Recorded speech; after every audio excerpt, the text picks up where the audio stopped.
ही बघा छान अशी फोणशीची भाजी इथे तयार झालेली आहे। फोणशीची भाजी पावसाळ्यामध्ये भरपूर प्रमाणात मिळते, सर्वांनी आवर्जून खावी।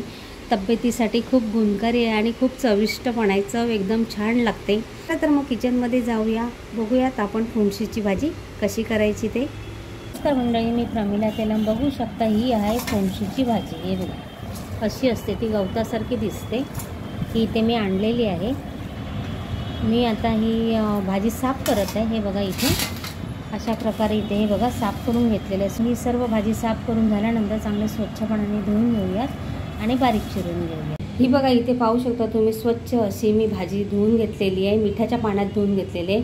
मीठ टाकून धुवायच्या भाज्या, म्हणजे त्याच्यावर बारीक जीव जंतू असतात ते मरून जातात। तर तुम्ही इथे फोणशीची भाजी बारीक अशी चिरून घेतलेली आहे। आता आपण भाजी करण्यासाठी काय काय साहित्य वापरणार आहोत ते आपण आता पाहूयात। इथे बघा एक मोठा कांदा घेतलेला आहे बारीक चिरून, हळद, चणा डाळ, गरम मसाला, लाल तिखट, जिरं, मीठ, हिंग, सुकं खोबऱ्याचा किस आहे, चेचलेला लसूण, हिरवी मिरची। आपण रेसिपीला सुरुवात करूया। इथे कढई चांगली तापलेली आहे, मध्ये आपण चवीनुसार तेल घेऊया। आता तुम्ही तेल कितपत खातात त्यानुसार तुम्ही तेल घ्या। तेल इथे आपलं चांगलं तापलेलं आहे। थोडंसं आपण यामध्ये जिरं घालूया, पाव चमचा। जिरं तडतडायला लागलं की त्यामध्ये लगेच कांदा घालायचा। कांदा चांगला आपण परतून घेऊयात। पावसाळा म्हटलं की फोणशीची भाजी ही आली आणि ती सर्वांनी आवर्जून खायची, शरीरासाठी खूप गुणकारी आहे। कांदा चांगला गुलाबी रंगावर भाजला गेला की त्यावर आपण हिरवी मिरची घ्यायची। आता हिरवी मिरची तुम्ही जर तिखट कमी खात असाल तर हिरवी मिरची नका घेऊ, लाल तिखट घ्या। पावसाळ्यामध्ये फोणशीची भाजी ही येतेच, सर्वांनी आवर्जून खा, शरीरासाठी खूप गुणकारी आहे।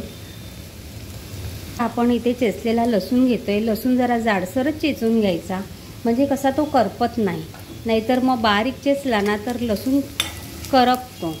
आता आपण यामध्ये हिंग घालूया। हिंग खरं सुरुवातीला आपण ज्यावेळेला जिरं घालतो त्यावेळेलाच हिंग घालायचा। तुम्ही कमी तिखट खात असाल तर तुम्ही हिरवी मिरचीचा वापर करू नका, नुसतं लाल तिखट घातलं ना तरी चालेल, काही हरकत नाही। आता कांदा चांगला आता परतलेला आहे ना, तर थोडंसंच मी लाल तिखट घालते। ते कमी तिखट आहे आमचं, जास्त तिखट नाही आहे मसाला, कारण हिरवी मिरची घेतलेली आहे ना। थोडी हळद, गरम मसाला पण मी आत्ताच घालून घेते, पाव चमचा। चांगलं असं परतून घ्यायचं।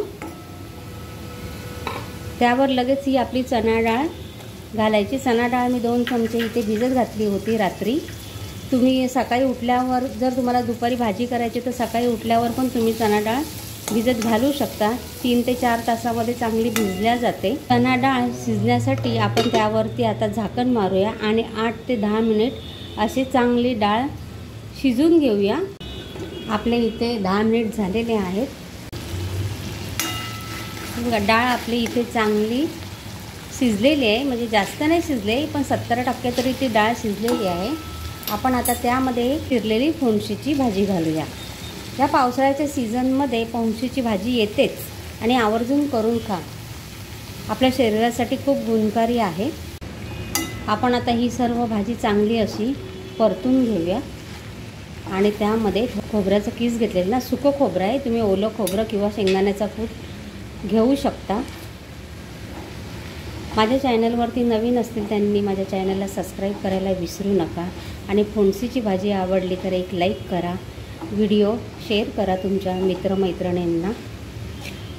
ही बघा अशी आपली भाजी ही चांगली अशी परतून घेऊया आणि परत आपण त्यावरती झाकण मारून ठेवूया 5 मिनिट ही भाजी आपण शिजून घेऊया, म्हणजे आपली डाळ पण चांगली 100% शिजल्या जाईल।